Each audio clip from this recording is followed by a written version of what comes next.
जय हिंद दोस्तों, आप सभी का स्वागत है आपके अपने YouTube चैनल दबंग क्लासेस पर। तो दोस्तों, आज हम आप लोगों के लिए लेकर आए हैं एमपी फॉरेस्ट और जेल प्रेरी एग्जाम की प्रिपरेशन के लिए हिंदी के टॉप 20 क्वेश्चन जो कि आप लोगों के एग्जाम में जरूर पूछे जाएंगे। तो वीडियो में लास्ट तक जरूर बने रहें। चलिए देखते हैं आज का फर्स्ट क्वेश्चन।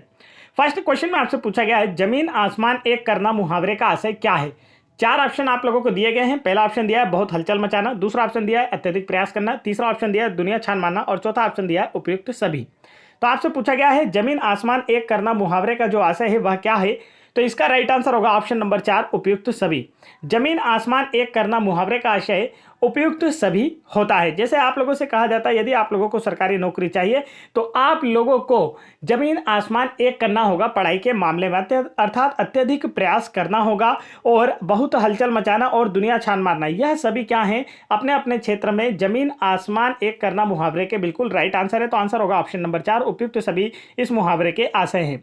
नेक्स्ट क्वेश्चन में यहां पर आप लोगों से पूछा गया है नकुल शब्द का अर्थ नहीं है। चार ऑप्शन आपको दिए गए और पूछा गया है ना कुल शब्द का अर्थ कौन सा नहीं है। तो देखिए, ना कुल मतलब कुल रहित होना, तो ये तो नहीं हो सकता, ये इसका बिल्कुल सही अर्थ है। आपसे पूछा गया है कि कौन सा सही अर्थ नहीं है, तो वह आप लोगों को राइट आंसर बताना है। करेक्ट आंसर इसका जो होगा वह है आप लोगों का ऑप्शन नंबर 4, कौन्तेय जो है यह नकुल शब्द का सही अर्थ नहीं है।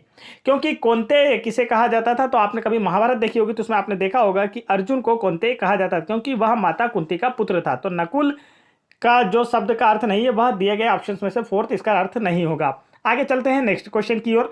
नेक्स्ट क्वेश्चन में यहां पर आप लोगों से पूछा गया है उभय अलंकार भेद है। चार ऑप्शन आपको दिए गए हैं और पूछा गया है उभय अलंकार किसका भेद है। तो इसका जो राइट आंसर है वह है आप लोगों का ऑप्शन नंबर फर्स्ट, शब्द अलंकार और अर्थालंकार का। उभय अलंकार जो है यह शब्द अलंकार और अर्थालंकार का भेद है। बढ़ते हैं नेक्स्ट क्वेश्चन की ओर। नेक्स्ट क्वेश्चन में आप लोगों से पूछा गया है ऑटोमेशन का हिंदी परिभाषिक शब्द क्या है। तो देखिए, यहां पर आप लोगों को ऑप्शन दिए गए हैं और पूछा गया है ऑटोमेशन का जो हिंदी परिभाषिक शब्द होता है वह क्या होता है। राइट आंसर होगा यहां पर आप लोगों का ऑप्शन नंबर फर्स्ट, स्वचालन। ठीक है, ऑटोमेशन का हिंदी परिभाषिक शब्द होता है स्वचालन। नेक्स्ट क्वेश्चन की ओर बढ़ते हैं। नेक्स्ट क्वेश्चन में यहां पर पूछा गया है उन्मूलन का विलोम शब्द क्या है। चार ऑप्शन आपको दिए गए हैं, पूछा गया उन्मूलन का विलोम शब्द क्या है। तो राइट आंसर आप लोगों का होने वाला है ऑप्शन नंबर सेकंड, रोपण। रोपण जो है यह उन्मूलन का विलोम शब्द है। उन्मूलन का अर्थ होता है जड़ से उखाड़ना, समुचित नष्ट करना, अंत या फिर ध्वस्त। ठीक है, ये सारे इसके क्या होते हैं, उन्मूलन के अर्थ होते हैं। अब इसके विलोम शब्द की बात की जाए तो इसके विलोम शब्द में शामिल है रोपण या स्थापित करना। बढ़ते हैं नेक्स्ट क्वेश्चन की ओर। नेक्स्ट क्वेश्चन में देखिए यहाँ पर क्या पूछा गया है, तो आप लोगों से पूछा जा रहा है सत्यव्रत पद में समास है। चार ऑप्शन आपको दिए गए और पूछा गया है सत्यव्रत पद में कौन सा समास है। तो इसका जो राइट आंसर है दोस्तों वह होगा आपका ऑप्शन नंबर 3, उपयुक्त सभी। सत्यव्रत पद में बहुब्री, तत्पुरुष और द्वंद्व तीनों ही समास है। राइट आंसर होगा आप लोगों का ऑप्शन नंबर 3। बढ़ते हैं नेक्स्ट क्वेश्चन की ओर। नेक्स्ट क्वेश्चन में पूछा गया है न्यायिक शब्द में प्रत्यय है। चार ऑप्शन आपको दिए गए और पूछा गया है न्यायिक शब्द में कौन सा प्रत्यय है। तो आप लोगों को यह बताना है करेक्ट आंसर क्या होगा इसका, ये जल्दी से बताएंगे। तो आप कहेंगे न्यायिक शब्द में जो प्रत्यय है वह इक प्रत्यय है। न्याय और इक, तो न्याय इक हो गया, तो यहाँ पर कौन सा प्रत्यय है, तो आपका आंसर होगा इक प्रत्यय है। नेक्स्ट क्वेश्चन की ओर बढ़ते हैं। नेक्स्ट क्वेश्चन में आप लोगों से पूछा जा रहा है यदि वह आता है तो मैं चला जाता वाक्य है। चार ऑप्शन आपको दिए गए और पूछा गया आप लोगों से कि यदि वह आता है तो मैं चला जाता कैसा वाक्य है। तो इसका जो राइट आंसर होगा वह है आप लोगों का ऑप्शन नंबर 4, संकेतार्थक वाक्य है।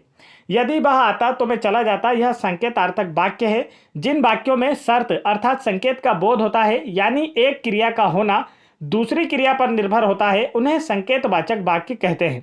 जैसे यदि परिश्रम करोगे तो अवश्य सफल होगे। और आप लोगों को एक और उदाहरण बता देता हूं, जैसे अगर वर्षा होगी तो फसल भी होगी। अब इसमें देखिए जो फसल होना वो किस पर डिपेंडेंट है, वर्षा पर। अगर वर्षा होती है तो फसल होती है। तो यहां पर संकेतार्थक वाक्य होते हैं जहां एक क्रिया का होना दूसरी क्रिया पर निर्भर करता है। चलिए बढ़ते हैं। तो यहां पर देखिए आप देख सकते हैं यदि वह आता है तो मैं चला जाता, अगर वह आएगा तो मैं चला जाता, नहीं तो नहीं। बढ़ते हैं नेक्स्ट क्वेश्चन की ओर। नेक्स्ट क्वेश्चन में आप लोगों से पूछा जा रहा है पृथ्वीराज रासो है। चार ऑप्शन आपको दिए गए और पूछा गया है कि पृथ्वीराज रासो जो है वह उपन्यास है, महाकाव्य है, खंडकाव्य है या नाटक है। तो इसका जो राइट आंसर होगा दोस्तों वह क्या होगा, तो करेक्ट आंसर आप लोगों का होने वाला ऑप्शन नंबर सेकंड, महाकाव्य है। पृथ्वीराज रासो जो है वह महाकाव्य है और जिसके रचिता है चंद्रवर दाई। अक्सर एग्जाम में पूछा जाता है पृथ्वीराज रासो के जो रचिता है वो कौन है, ऑप्शन होगा चंद्रवर दाई। और इसमें सम्राट पृथ्वीराज चौहान के जीवन चरित्र का वर्णन किया गया है। आगे बढ़ते हैं नेक्स्ट क्वेश्चन की ओर। नेक्स्ट क्वेश्चन में आपसे पूछा गया है नारी का जो नारी शब्द है इसका पर्यायवाची क्या होता है। चार ऑप्शन आपको दिए गए हैं, पूछा गया नारी शब्द का पर्यायवाची क्या होता है। तो इसका करेक्ट आंसर जो होगा वह है आप लोगों का ऑप्शन नंबर 3, कांता जो है वह नारी शब्द का पर्यायवाची होता है। अब यदि आप लोगों से इसके अलावा और भी ऑप्शन पूछा जाए तो मैं कुछ और बता देता हूं। नारी शब्द के पर्यायवाची में एक तो कांता शामिल है और दूसरा नारी शब्द का पर्यायवाची स्त्री, बनीता, महिला, मानवी, औरत, बाया, बाया नहीं बामा, क्या है बामा, और कांता, कामिनी, युवती, तरुणी, रमणी, सुंदरी, योषिता, ये सभी क्या है नारी शब्द के पर्यायवाची हैं। अगर आप लोगों से एग्जाम में पूछे जाते हैं तो आप लोग इन्हें करेक्ट आंसर कर सकते हैं, याद रखेंगे जो मैंने आपको बताया है, आप चाहें तो नोट भी कर सकते हैं। नेक्स्ट क्वेश्चन में पूछा है अब वह थोड़े ही काम करेगा, तो यह किस प्रकार का वाक्य है। देख लीजिए यहाँ पर 3 ऑप्शन आपको दिख रहा है और चौथा ऑप्शन ये रहा। पूछा गया है कि अब वह थोड़े ही काम करेगा, यह कैसा वाक्य है। तो इसका जो देखिए अब यहाँ पर वाक्य क्या कहना चाह रहा है, अब वह थोड़े ही काम करेगा बाकी काम छोड़ देगा। इसका मतलब क्या हो रहा है कि काम नहीं करने के बारे में कहा जा रहा है। अब क्या कह रहा है, अब वह थोड़ा ही काम करेगा, मतलब यहाँ पर क्या बात की जा रही है कि मतलब वो अब काम करने वाला नहीं है। तो यह क्या है, जहां पर नहीं शब्द आता है निषेध परक वाक्य होते हैं, जहां पर नहीं होता है वो कैसे वाक्य होते हैं, निषेध परक वाक्य होते हैं। जिन वाक्यों से काम ना होने का भाव प्रकट होता है उन्हें निषेधवाचक वाक्य कहते हैं। जैसे दूध नहीं पिया, मैंने खाना नहीं खाया, तुम मत लिखो। तो देखिए इसमें सब में क्या हो रहा है, नकारात्मक चीजें, यहां भी वही हो रहा है। अब वह थोड़े ही काम करेगा, मतलब यहां पर कैसा भाव है कि अब वह आगे काम नहीं करेगा। तो ये कैसा वाक्य, निषेध परक वाक्य संरचना है। नेक्स्ट क्वेश्चन की ओर बढ़ते हैं। नेक्स्ट क्वेश्चन में आप लोगों से यहां पर पूछा गया है बारेली बोली किस जनजातीय समूह से संबंधित है। तो इसका करेक्ट आंसर आपको बताना है। राइट आंसर होगा ऑप्शन नंबर 1 भील। बारेली बोली जो है यह भील जनजातीय समूह से संबंधित है। भील जनजाति जो है मध्य प्रदेश का सबसे बड़ा जनजातीय समूह है।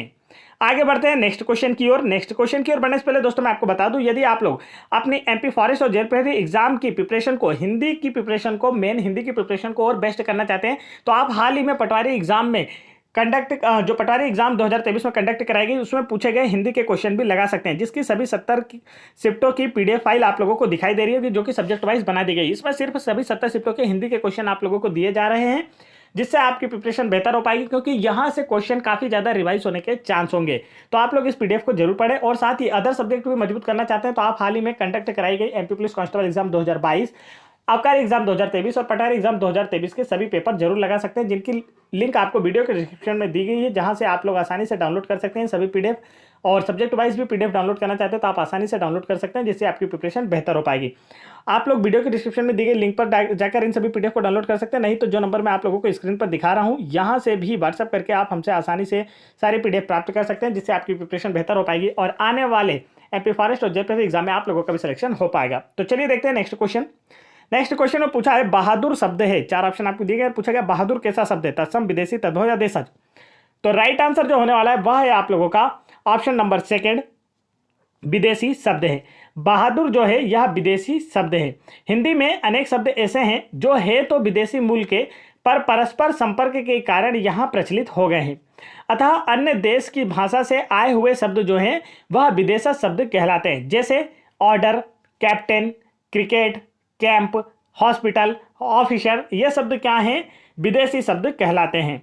बढ़ते हैं नेक्स्ट क्वेश्चन की ओर। नेक्स्ट क्वेश्चन में आपसे पूछा गया है महर्षि में संधि है, 4 ऑप्शन आपको दिए गए हैं, पूछा गया है जो महर्षि शब्द दिया है इसमें कैसी संधि है, तो आप लोगों को ये बताना है। तो करेक्ट आंसर देखिए महाधन ऋषि, ये क्या बन रही है, इसका संधि विच्छेद क्या हो रहा है, महाधन ऋषि, इसका संधि विच्छेद हो रहा है, तो ये क्या बन गया, महर्षि बन गया है। ठीक है, और इसके अन्य उदाहरण भी जैसे कि नरेंद्र क्या है, और अन्य उदाहरण देखिए जैसे नरेंद्र, सुरेंद्र, क्या हो गया सुरेंद्र, उमेश, उमेश और महेश। ठीक है, और इसके बाद आप देख सकते हैं महोदय, देवर्षि भी देख सकते हैं, देवर्षि। तो देखिए इसकी पहचान करने का तरीका है कि इसके ऊपर ये बिंदी, आपको ये जो रा की रेप और छोटी मात्रा दिखाई दे रही, देखिए महर्षि में भी दिखाई दे रही होगी, देवर्षि में भी दिखाई दे रही होगी, सप्तर्षि लिखेंगे तो उसमें भी आएगा, तो यह इसकी पहचान होती है। तो यहाँ पर कौन सी संधि होती है, तो आपका आंसर होगा गुण स्वर संधि होती है। इसके बाद आप देखेंगे जैसे सुरेश, यहाँ पर एक ही मात्रा, महेश ए की मात्रा, महोदय में ऊपर औ की मात्रा, ऊपर भी ये वाली मात्रा आपको देखने को मिल जाएगी महोदय में, तो ये वाली मात्रा है उमेश, ये वाली मात्रा देखिए यहाँ पर एक ही मात्रा। तो ये शब्द भी किस में आते हैं, गुण स्वर संधि में ही आते हैं। महोत्सव, महोत्सव में भी ये वाली मात्रा आपको देखने को मिलेगी, तो ऊपर ये वाली मात्रा देखने को मिल गई, मतलब यह भी किस में है, गुण स्वर संधि में। तो आप इस प्रकार से भी गुण स्वर संधि की पहचान कर सकते हैं। नेक्स्ट क्वेश्चन में पूछा गया है 14 सितंबर 1949 में भारत की संविधान सभा द्वारा हिंदी को मान्यता दी गई है। किस रूप में मान्यता दी गई है, आप लोगों से पूछा जा रहा है, हिंदी को भारतीय संविधान में। राइट आंसर आप लोगों का होगा ऑप्शन नंबर 4, राजभाषा के रूप में। भारतीय संविधान के अनुच्छेद 343(1) के अनुसार हिंदी हमारे देश की राजभाषा है तथा लिपि जो है वह देवनागरी है। हिंदी राजभाषा और लिपि देवनागरी है। नेक्स्ट क्वेश्चन में आप लोगों से पूछा गया है, निम्नलिखित में से भोपाल से प्रकाशित पत्रिका कौन सी है। भोपाल से प्रकाशित होने वाली पत्रिका कौन सी है, दिए गए ऑप्शंस में से आप लोगों को राइट आंसर बताना है। करेक्ट आंसर जो होगा वह है आप लोगों का ऑप्शन नंबर फर्स्ट, आह जिंदगी जो है यह भोपाल से प्रकाशित पत्रिका है। यह पत्रिका जो है भास्कर समूह की एक मुख्य पत्रिका है जो भोपाल से प्रकाशित होती है। चलिए बढ़ते हैं नेक्स्ट क्वेश्चन की ओर। नेक्स्ट क्वेश्चन में यहाँ पर आप लोगों से पूछा गया, निम्नलिखित में से विलोम शब्द युग्म नहीं है। 4 ऑप्शन आपको दिए गए और पूछा गया इनमें से कौन सा विलोम शब्द युग्म नहीं है। तो राइट आंसर आप लोगों का जो होगा वह है ऑप्शन नंबर 4, नायक और अधिनायक जो है यह एक दूसरे के विलोम शब्द युग्म नहीं है। नायक का विलोम शब्द जो होता है वह नायिका या फिर खलनायक होता है। चलिए चलते हैं नेक्स्ट क्वेश्चन की ओर। नेक्स्ट क्वेश्चन में पूछा है, निम्नलिखित में शुद्ध वाक्य है। 4 ऑप्शन देखिए यहाँ पर आपको दिए गए हैं और आप लोगों से पूछा जा रहा है कि इनमें से कौन सा शुद्ध वाक्य है। तो राइट आंसर आपको बताना है। करेक्ट आंसर जो होगा वह है आप लोगों का ऑप्शन नंबर 3, यह कविता उनके भाव प्रकट करती है। यह शब्द कैसा है, एक शुद्ध वाक्य है। आगे बढ़ते हैं नेक्स्ट क्वेश्चन की ओर। नेक्स्ट क्वेश्चन में यहाँ पर आप लोगों से पूछा गया है, निम्नलिखित में शुद्ध शब्द है। 4 ऑप्शन आपको दिए गए हैं, पूछा गया इनमें से कौन सा एक शुद्ध शब्द है। तो देखिए प्रणाम गलत लिखा हुआ है, प्रणाम को कुछ इस तरीके से लिखा जाता है। पूज्य गलत लिखा हुआ है, बड़े की मात्रा बड़ा ऊ की मात्रा आती। पूर्व भी गलत लिखा हुआ है, बड़ा ऊ की मात्रा आती। तो ये 3 जब गलत हो गए तो दिखती बात है चौथा ऑप्शन अपने आप का हो जाएगा, राइट आंसर हो जाएगा। नेक्स्ट क्वेश्चन की ओर बढ़ते हैं। नेक्स्ट क्वेश्चन में आप लोगों से यहाँ पर पूछा गया है, निम्नलिखित में से समुच्चरित भिन्नार्थक शब्द युग्म नहीं है। तो देखिए भिन्नार्थक शब्द युग्म नहीं है का मीन्स ऐसा एक शब्द युग्म बताना है जो हमेशा एक साथ यूज किया जाता है। जैसे देखेंगे हम कैसे कौन सा शब्द एक साथ यूज करते हैं, जैसे तैसे, जैसे तैसे मुझे आज यह कार्य करना है, तो ये शब्द एक साथ यूज किए जाते हैं। ठीक है, मित्र वित्र, आपके मित्र वित्र कहाँ हैं, आपको कोई दिखा तो आप, ये एक शब्द एक साथ यूज किए जाने वाले शब्द है। तो ये क्या है, समुच्चरित भिन्नार्थक शब्द युग्म नहीं है। मतलब इनका जो अर्थ है वो एक ही होता है। कहने के साथ इनका अर्थ क्या होता है, एक ही बात को कहना चाहते हैं 2 शब्दों से। तो यहाँ पर वही आप लोगों को बताना है। राइट आंसर जो होगा इसका वह है आपका ऑप्शन नंबर 2, चाय कॉफी। तो हम कभी भी किसी के यहाँ जाते हैं, अपने दोस्त मित्र, तो क्या कहते हैं, लाओ चाय कॉफी हो जाए। तो ये शब्द हमेशा एक साथ यूज किए जाते हैं। इनके कोई भिन्नार्थक शब्द है क्या, कोई भिन्नार्थक अर्थ होता है क्या, नहीं होता है। तो वही पूछा गया है कि इनमें से कौन सा ऐसा है जो समुच्चरित भिन्नार्थक शब्द युग्म नहीं है। तो राइट आंसर होगा ऑप्शन नंबर 2। तो ये था आज के टॉप 20 क्वेश्चन जो हिंदी के, जो कि हम आप लोगों के लिए लेकर आए थे। तो वीडियो पसंद आया तो वीडियो को लाइक करिए, चैनल पर पहली बार आए तो चैनल को जरूर सब्सक्राइब कर लीजिए।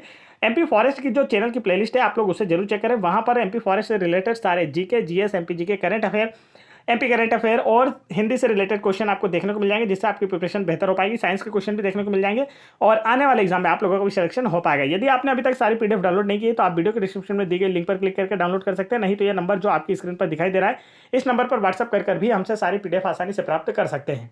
जय हिंद दोस्तों।